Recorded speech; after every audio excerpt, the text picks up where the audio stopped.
Hello everybody, welcome to this fortnight's webinar. We're going to, basically, so the message was last week that it's going to be around finding comfort in discomfort and sort of different ways that we can deal with that. And then last night I just connected in and asked if there was any messages to sort of know about today. And it just said that there was sort of 5 avenues that we can take. And it's going to be up to you guys as to which avenue you want to look at. So if I can find anything I've written down, because we all know what I'm like. So we can look at finding comfort in discomfort, and you guys choose. Whatever the majority is what we'll do. So there's different aspects of it. And we can look at the others next week or the week after, if they're things you want to look at too, or we can try cover each bit. But we've got that physical discomfort we can experience in our bodies, so pain or different ailments, so how to find comfort in that. We can look at we can also feel discomfort in our physical space, so we might be somewhere or not be able to be somewhere, and we might feel uncomfortable with that. So how to find comfort within our physical surroundings. We can also feel discomfort when we are stepping out of our comfort zone and we're trying to do something new or create a shift or bring something new into our life, and that can often be quite uncomfortable. So how to find that a bit more enjoyable. We can also look at the discomfort that we can experience of the unknown. You know, how we feel about things that aren't known to us and how to be okay with that. Could I ask? Yeah, absolutely, Nita. Yeah, it's like coming out of the comfort zone. Like, how do you do that? Just in my life, it feels like I'm entering something new. But it's like, how do you consciously think of what new action steps to take, or how do you get out of your comfort zone and face that unknown? Yeah, like that would be cool. Thanks. Yeah, nice. That's a really cool question.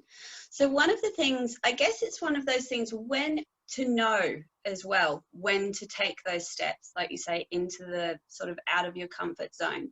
And so it might be that you're finding something in life that is sort of you're getting some resistance to, or things aren't flowing like you'd like them to. You could just be outright not happy with something, angry with something, upset with something in yourself, uncomfortable with something in yourself, uncomfortable with a circumstance in life. And when you start to notice in yourself, you know what, this is having an impact on me, it's time for me to make a shift. So it might be something like a job, and you're noticing that your job is not serving you anymore, that you're there and you're not happy, you're not progressing, you're not learning, you're not interested, you're not involved, there's nothing that's fueling you, that the people are actually starting to irk you, and it's bringing more discomfort into your life than actual enjoyment. And it might be that you're like, you know what, I know I have to leave this job. I just can't stay here anymore. I'm becoming unwell. I don't feel right. I just dread every day. And you come into that space of like, right, I need to do something different. I need to make a change. But then there's that concept that comes into our mind, that instant, the thoughts and the fears and the doubts that come in from all of the external realities that we face. So what will my family think? What will my friends think? What job will I do? How will I survive? How will I pay my bills? Why, you know, I've got a job. I should be grateful for that. And I shouldn't be trying to change all this. And all of these thoughts and doubts and sort of alternate realities come into our awareness of, well, I shouldn't do this because of this, this, and this. And there are endless, literally endless reasons that we will come up with and create to stop us from doing something that can bring us that happiness, that can bring us that sort of that shift that we're looking for, or just to simply stop us feeling the discomfort that we're feeling. And so when we noticing when the first key is notice when you're feeling that discomfort and where it's coming from. Once you've been able to identify where that discomfort's coming from, like, oh, it's the job, it's the relationship, it's my belief about this in myself. And so then it's, well, what can I do differently? Well, then so then you identify, well, what is it in this that's bringing that discomfort? There's so many different aspects, but then it's, once you make that decision that, you know what, the way things are, it's not happening. So no matter how uncomfortable I am, I'm already uncomfortable. I'm already unhappy. I'm already not experiencing something the way I may want to. So stepping out of that space, even though it might be uncomfortable too, it's like, well, do you want to stay in the discomfort or the unhappiness or the, you know, this depression or whatever you might be experiencing through fear of trying something new, when you know that ultimately where you are, you don't want to be anyway. So what's really holding you there?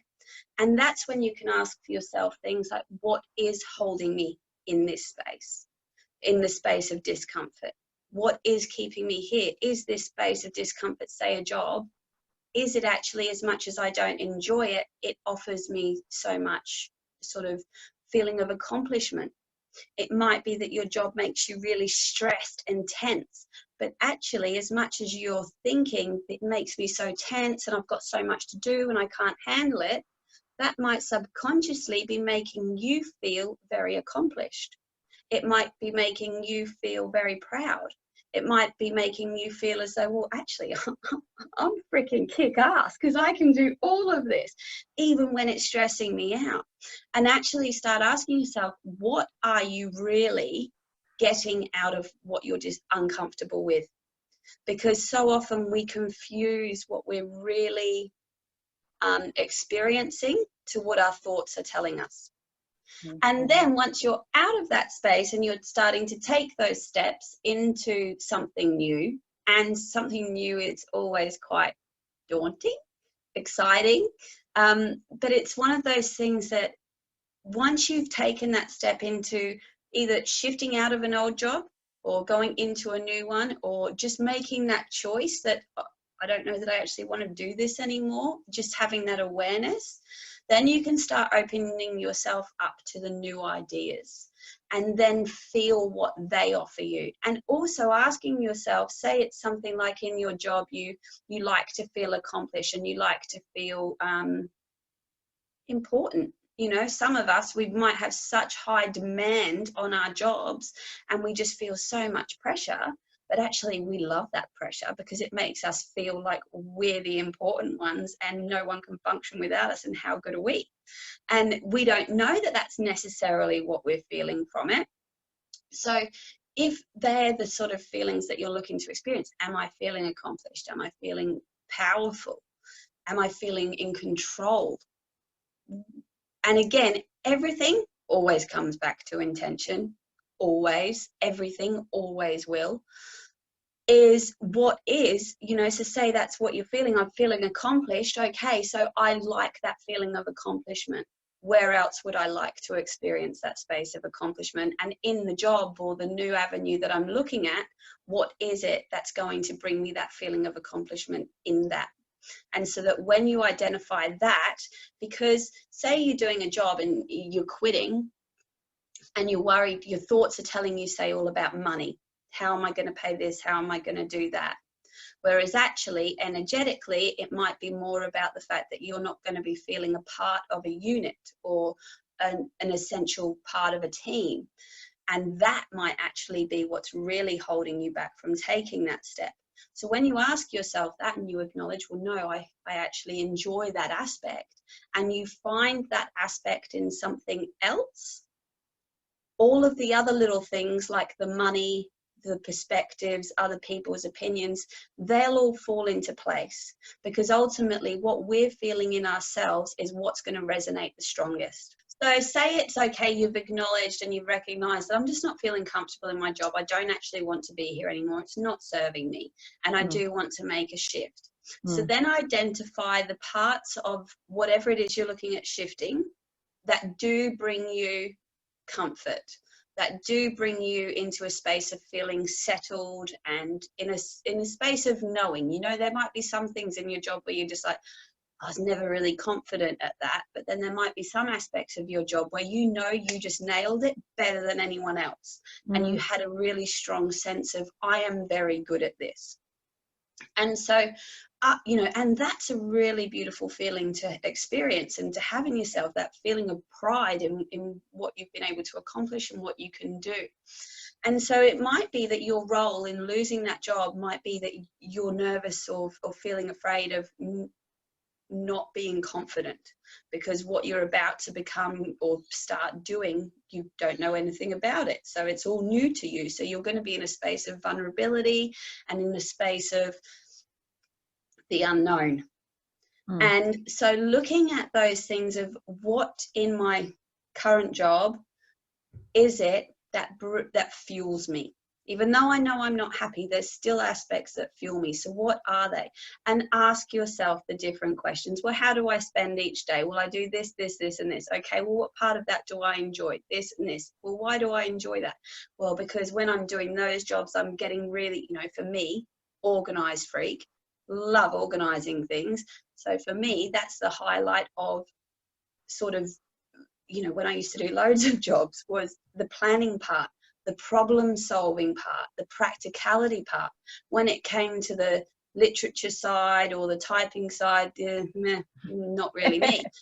But even now, same. If I do like a puzzle book, I love the problem solving side of things, like the Sudokus and the different working things out. Or whereas when it comes to crosswords, I won't even look at them.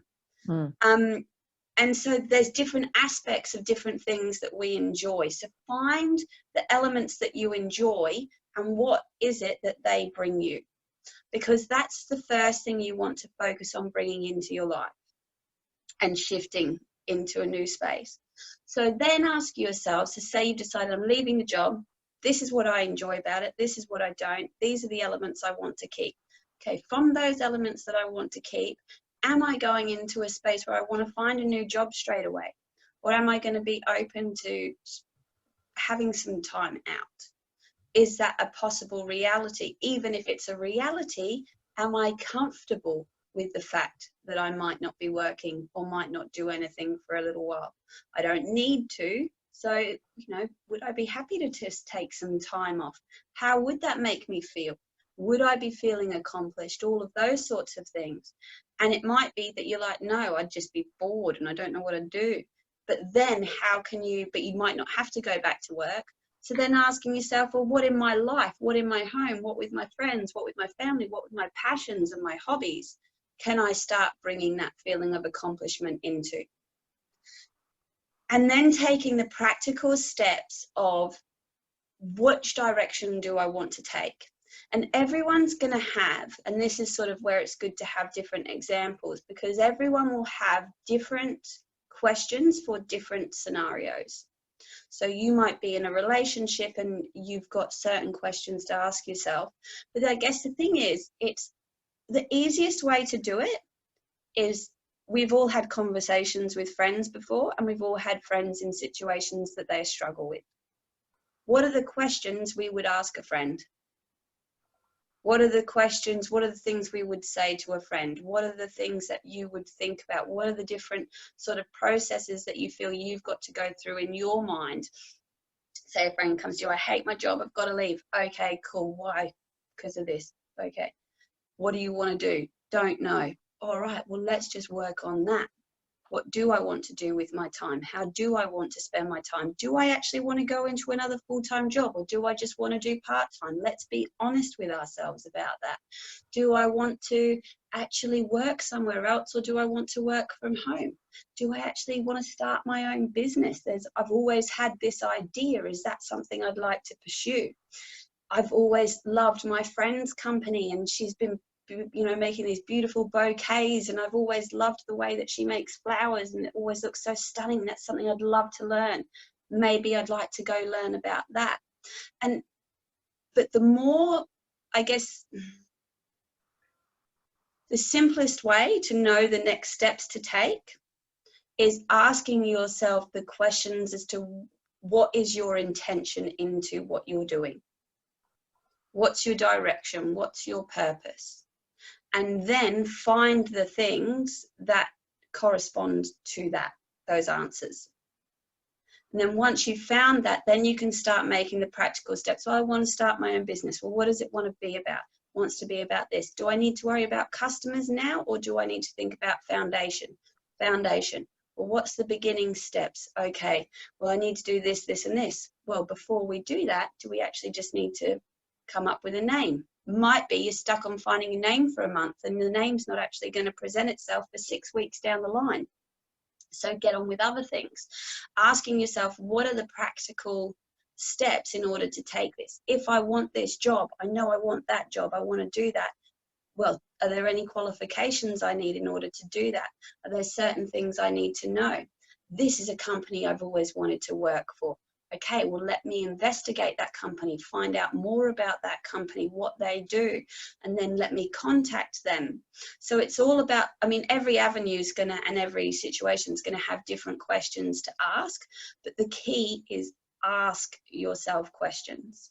And if you feel stuck, just keep asking till you sort of find. But also, it's not about going, hey, I've got to find an answer now, and I've got to solve everything now and know every aspect of how this is all going to pan out and what I'm going to do and how this is all going to evolve. Sometimes just simply acknowledging, you know what, this just isn't working for me anymore. I'm aware that it's the job that's bumming me out, allows for everything else to shift.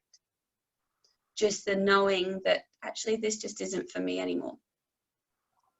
And so don't feel that you've got to sort of put all these pressures on yourself. Be open as well to different situations that then present themselves in your life.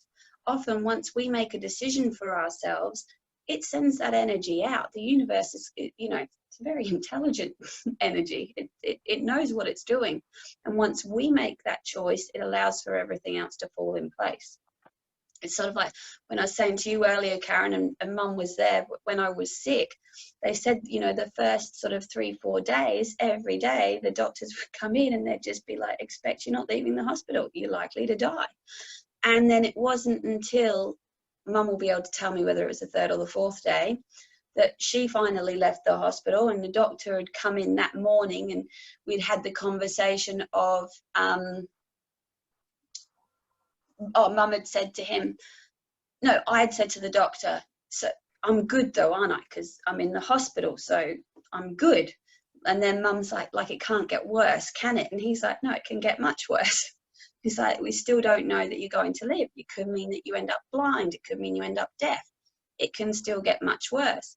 And he left, and then Mum left that afternoon, and I was lying there by myself. And because I'd had my car accident, and so I don't have full mobility of this hand, and I'd severed the tendons, and I was just sitting there playing with my hand and just looking at it, and I was just sort of massaging it. And when I was looking at it, just realized and sort of come into that awareness of, they told me I'd never move my fingers separately again, but yet I can do it. These doctors are coming in here telling me they don't know how to treat me, and they can't treat me, and I'm likely to not leave the hospital and more likely to die than anything else. But I made that choice then that they don't know me. That doctor that kept coming in still couldn't remember my name. Half of them didn't have a clue what they were doing. And it's just like, they don't get to choose what I can do. And I made that choice there and then. This is up to me. And the next day they came in and they're like, we can start treating you. Now, what they gave me obviously helped to treat the swelling on the brain, but it was my choice that allowed for that to happen. If I didn't choose that I was going to live, all of that other stuff wouldn't have happened. Karen, with you the other day, with the message that I had sent you, and you had just made a choice before you got that message. By making that choice, it opened up for new things to come into your life, and for things where there was previously blockages to naturally present themselves. Yeah. And so often it's not about knowing the ins and outs and the whys and the hows, because no shit, there are billions of options to all of those things. Like there's never going to be just one way for anything. and there are going to be limitless options for everything. So it's not about trying to work out all of the minor details. It's simply about the simplest way to create that shift is simply by acknowledging that one is to be made. And then so much will naturally form into place. And just being open to receive that too, being open to observe it and be like, you know what, I did just make that choice and now this has happened. So maybe I should just follow that. And it might not, you know, look exactly like I'm expecting it to, but let's just trust. I've made that choice. Let's take that step. You know what, it's not what I typically do, so that's why I'm going to do it. It's one of those things. Intention is literally everything we're made out of, every thought, every physical object, every non-physical object, everything we can see and not see is literally all energy. And all intention is just being focused on which energy you want to choose.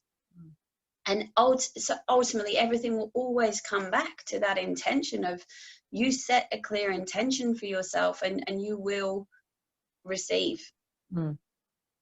And that's, you know, and it's hard sometimes because it feels so broad and so vague. It's like, yeah, we'll just decide it and it'll happen. That's how you do it. Bye. Over. You know, but ultimately it is that simple. You know, I think we as a society are so conditioned to believe that extravagant things, important things, monumental, valuable, things of respect, things of worth are difficult and they're complicated and there's all of this and this and this and this to it. Whereas actually it is just as simple as choice. And that's as simple as everything really needs to be. But yeah. So just choose. Yeah, that's right. Choose what you want to feel, choose how you want to feel. And that's the biggest thing. You know, we all have so many experiences of emotion that we can reference, be it good or bad. We just choose which one we want to go between. But there's not much that we can't find some point of reference to. And even if it's something we've not felt in ourselves, we might have seen in a movie and we felt it. Or, you know, I don't know why this is, but I'm seeing this sort of standing ovation. That moment of receiving a standing ovation, you know, I imagine that would be such an incredible feeling of being appreciated for you and who you are and being acknowledged for you. But I don't know many people personally that have had that experience. However, I can reference what I imagine that would feel like, you know, to be in that space of being somewhere and actually being respected and appreciated and valued for that person, that people are appreciating you.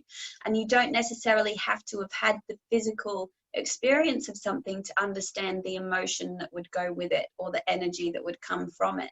And so if you're trying to shift that vibration, that energy, that intention, that thought, just reference where you've experienced that somewhere before, either in your own life or through watching somebody else's, and then bring that feeling into you. Feel it. What would that feel like? How would it be? Imagine that pride, that sense of knowing self, of being in that space of feeling like I have done all I'm to do.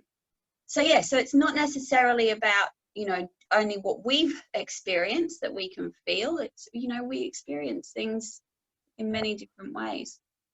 So bring it back to the feeling, the emotion, the intention, the energy. Dive deep within my own mind, learn to trust the intuition.